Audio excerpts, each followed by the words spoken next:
Yeah, so in the near future mga kapiksi, kung nakita nyo yung ating unang card and yung ating last na card, para sila na Pentacles energy. So in the near future talagang kung ano yung ninanais mo na makuha with regards to your finances sa inyong kaperahan, ma-achieve nyo yan, mga kapiksi. Ayan guys, so pera, 'di ba?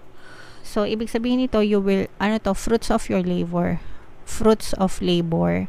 Ibig sabihin bunga, bunga ng iyong mga pagsisikap, ng iyong hard work.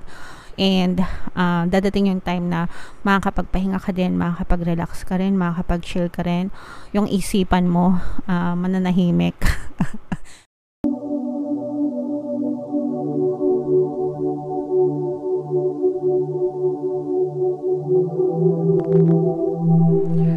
Hello guys, hello Pisces, welcome back to Pinoy Pixie Tarot. Ang pamagat ng ating episode for tonight is Story Mo Ba To? Ito isang timeless reading mga kapixie para sa Pisces, Sun, Moon, Rising Sign, and Venus. Sa reading na to guys, titingnan natin where you are right now, mga potential and challenges nyo, what you need to focus on, past, present, future energy mga kapixie, mga suggested approach, and yung potential future ng inyong story. Alright? So shuffle ko yung cards guys, hanapin ko yung energy ng Pisces.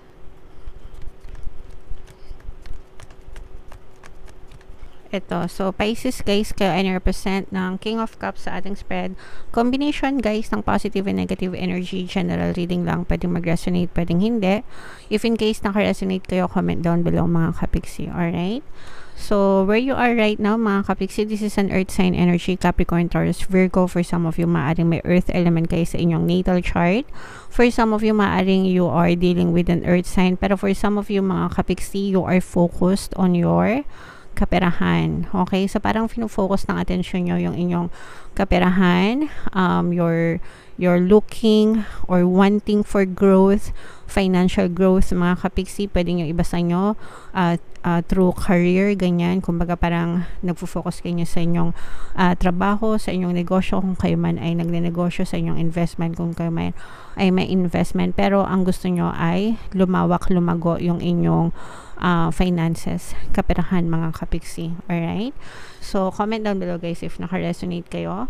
Potential, this is more on potential. For some of you guys, maaaring meron kayong business partner or naghahanap kayo ng mga kapartner nyo sa buhay in terms of financial growth mga kapixie. Sometimes yung ating partner or specific person, syempre sila yung best friend natin, di ba? Sila yung pinagkakatiwalaan natin, sila yung nakakatulong sa atin, nagbibigay ng emotional support. Sometimes sila din yung ating business partner. Pero if in case na hindi yan yung romantic partner nyo, pwedeng ibang tao like kaibigan or kakilala, somebody na close sa'yo. Most of the time ganun naman yun, especially kung magsososyo, di ba?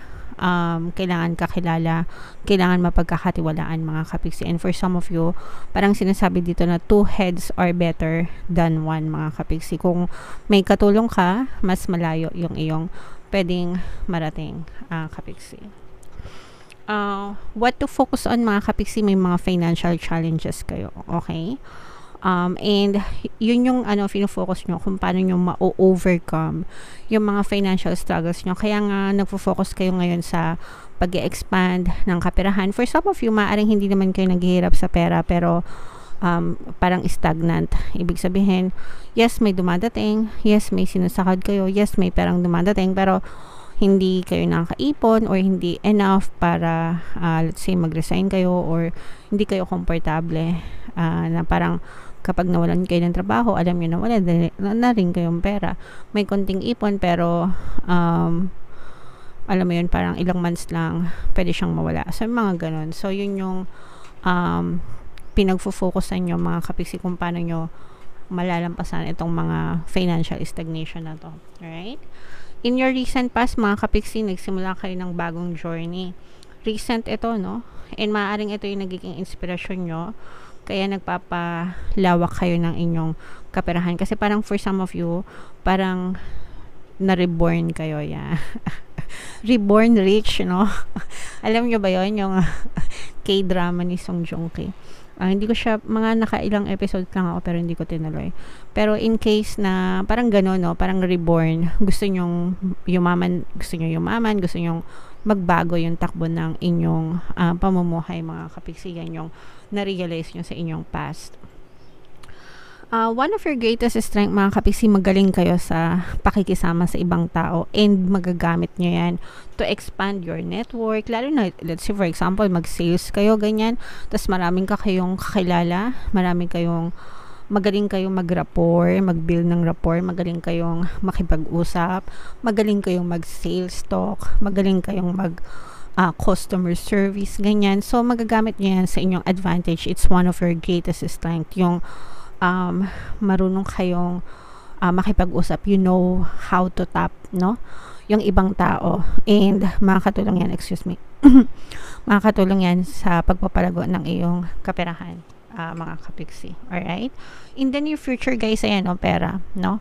So, parang mapapasayo din, yan. Tingnan mo yung kanyang, may pera dun sa ibabaw ng nguso niya. So, parang sinasabi dito, guys, mapapasayo din yung in the near future kung ano man yung ninanais mong i-develop or i-explore pagdating sa kaperahan. Makakita ka rin ng movement, no? Depende dun sa plano mo. Exactly how you plan it to be, no? Parang ganon.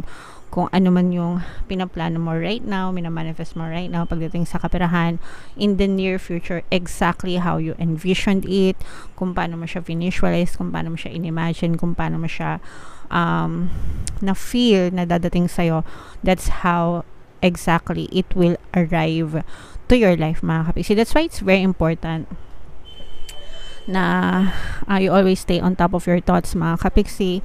Yung inyong pattern of thoughts, mga affirmations nyo, mga imagination and visualization nyo, kailangan palaging nakafocus dun sa desire, para yun talaga yung makita nyong resulta sa inyong physical reality in the near future. Alright?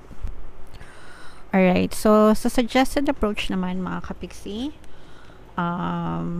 mag-ingat, no? Mag-ingat sa mga, ito'y parang sinasabi sa inyo na sa mga approach na gagawin nyo, sa mga plano, sa mga action na gagawin nyo, always be careful, mga kapiksi, kasi maaari kayong makasalamuha ng mga taong mapang-abuso, manloloko, scam, ganyan. So, ayaw natin tong gantong energy kahit na saan, sa love man or sa pera, mga kapiksi, because this is a reminder or a warning na mag-ingat kayo sa mga mandaloko, mga kapiksi. So, and iwasan nyo rin, no? Kumbaga, wag tayong magpaloko and wag din tayong manloko, mga kapiksi. Okay?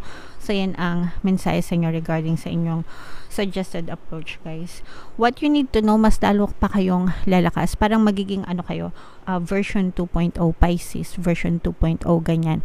So, parang magkakaroon ng pagbabago sa inyong pamumuhay, if in case na yung inyong financial stagnation, ito, malalampasan nyo yan. Actually, yung mga pagsubok na pinagdaanan nyo, financial troubles, challenges, ganyan, yung nagpalakas sa inyo, okay? And parang, kaya masyado kayong, kumbaga parang, okay lang sa inyo mag-take ng risks, hindi kayo natatakot because you've been through worse, no? And nagagamit nyo yung sitwasyon na yon, yung mga fear nyo dati, na parang motivation nyo para hindi na kayo natatakot na gumawa ng alam yun, ng hakbang para mag-succeed kasi naranasan nyo na yung walang-wala, naranasan nyo na maghirap, ganyan, and gusto nyo na lang na talagang umundad at umasenso, mga kapiksi. Alright?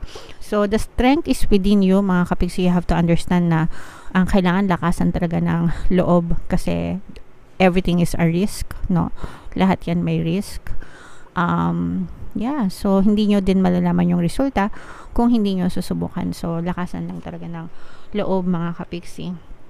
Your hopes and fears, this is more on hopes, mga kapiksi, kasi kung nakikita mo may taong tutulong sa'yo, no? Hindi lang ikaw nag-iisa. There are people supporting you. Sabi ko nga, for some of you, diba, maaari kayong makahanap ng partner na talagang tutulong sa inyo, and this person will definitely give you high hopes. At saka yung iba sa inyo, if let's say for example may mga anak kayo, ganyan, or close family ties, sila yung nagsisilbing inspiration nyo, mga kapiksi, fuel, ganyan, gasolina para mag-persist sa inyong mga ninanais na ma-achieve sa buhay. Alright?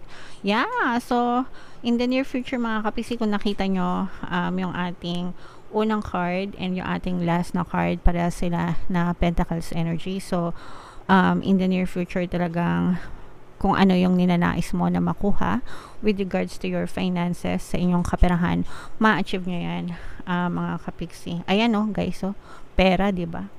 So, ibig sabihin nito, you will, fruits of your labor. Fruits of labor.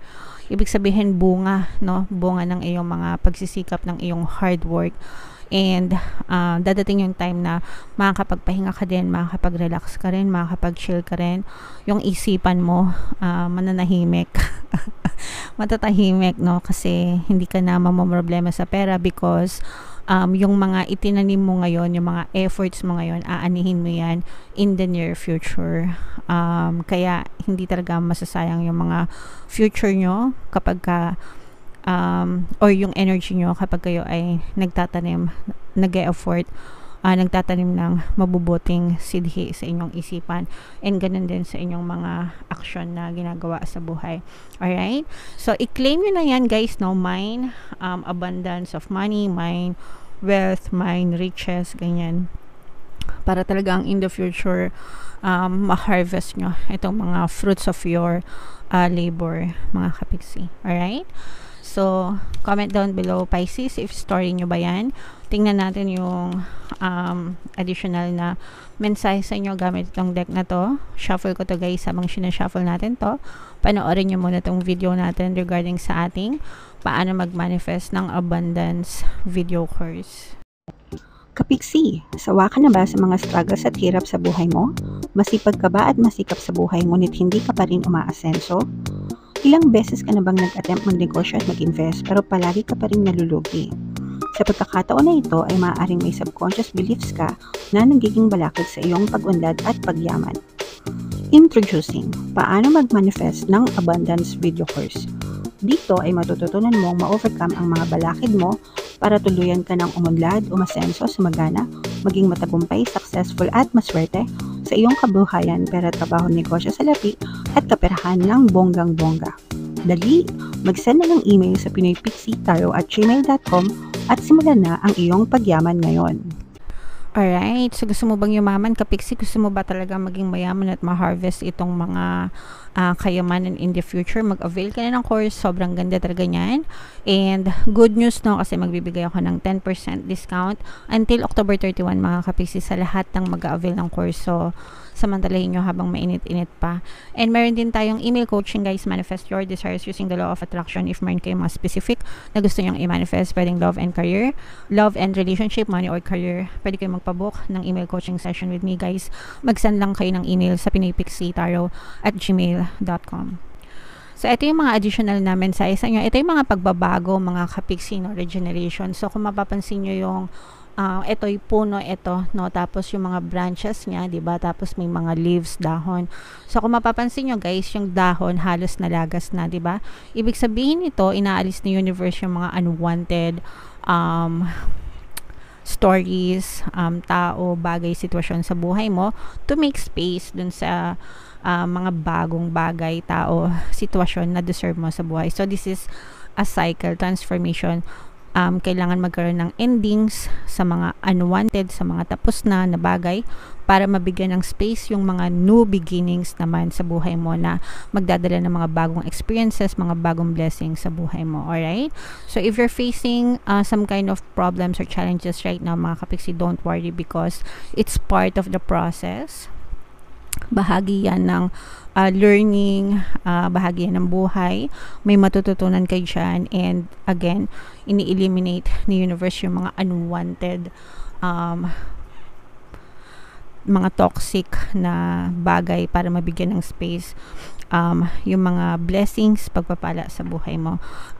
Be an observer mga kapiksi, ibig sabihin, especially dito, kasi lumabas yung energy ng 7 of Swords kanina, which is pinag-iingat kayo, 'di ba, sa mga manloloko. So, bago kayo magdesisyon, guys, be an observer muna.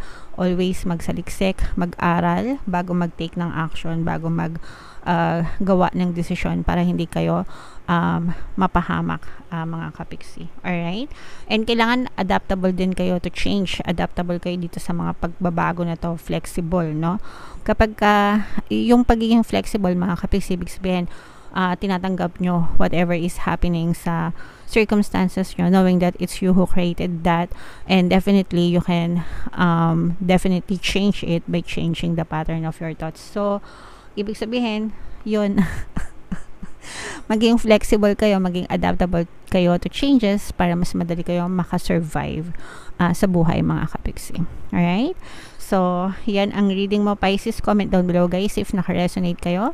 Ito yung ating 2024 kapalaran, mga kapiksi. Kung hindi nyo pa napapanood, panoorin nyo na. Super nice, super ganda. And ito naman yung ating success stories ng paano mag-manifest ng abundance video course. Thank you for liking, sharing, and subscribing, guys. And see you again next time. I love you all. Have a nice day. Bye-bye.